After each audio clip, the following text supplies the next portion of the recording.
So we're going to do an unconfirmed alarm from flat 1, but this time I'm going to show you how we use the local silence button to silence the local alarm within the flat. However, the alarm is still registered at the main control panel. So I'll use the magnet for speed. So again, I've given you an unconfirmed fire condition, got it unconfirmed. The fire test button says fire alarm silence. If we press that button down, that's now silenced the local sounder. The main control panel is still displaying the alarm. It still has the zone in alarm, and we also have the fault buzzer. I'm just going to mute the fault buzzer for a moment.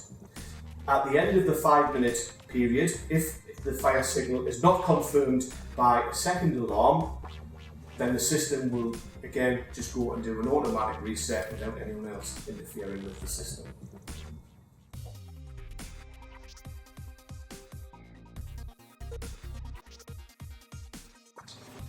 So in this scenario, what we're going to do in flat 4, where we've got 2 smoke detectors and we have 2 beacons, what we're going to do here is we're going to do an unconfirmed fire alarm signal from 1 smoke detector, and then I'll do a local silence and silence the alarms within the flat.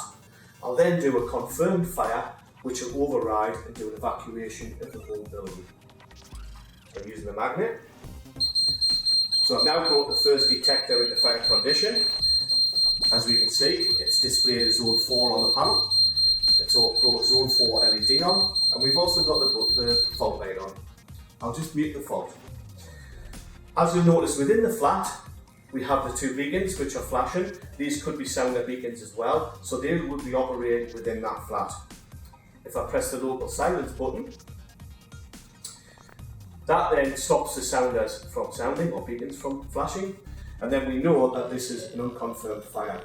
If I now confirm the fire with the second detector, that overrides the unconfirmed alarm condition. The beacons or sounders now sound within the flat. It evacuates the building.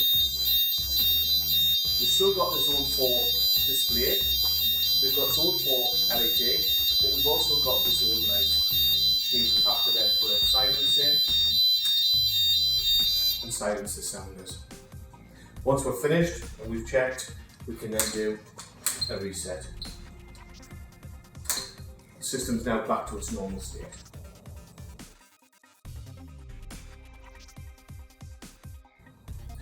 So if we come back to this local silence button within flat 1, what I'm going to do here is do a fire alarm test. This would constitute a weekly test of the sounder within the flat. If I press the button and hold the button down, it'll operate the sounder and the flashing beacon for the period whilst I hold the button down. Once I release the button, the sounder will stop. What you'll always also notice, on the fire alarm control panel, we also display an auxiliary alarm. That auxiliary alarm gets entered into the control panel log, so then we know if we go back that the client or the resident has actually done the weekly fire test. I'll just release the button, that sounder will stop. And also, the auxiliary alarm has now disappeared from the system.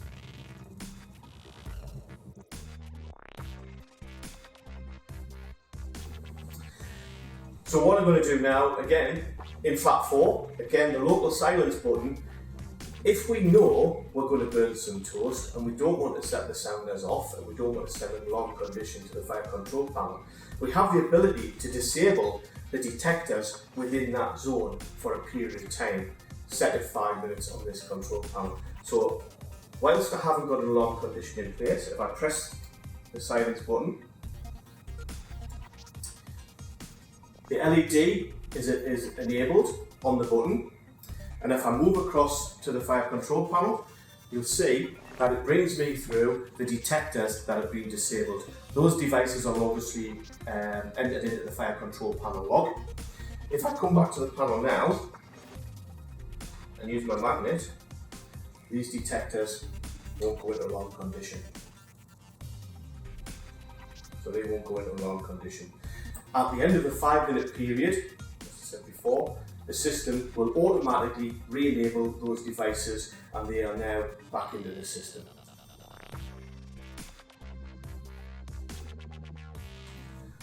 So now the 5 minutes has elapsed, the control panel has gone back to its normal state, the detection in flat 4 has now been re-enabled.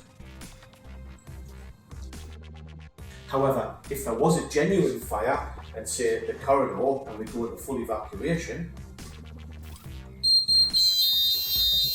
that now overrides and brings the sounders in within the flat. So the persons within the flat would still know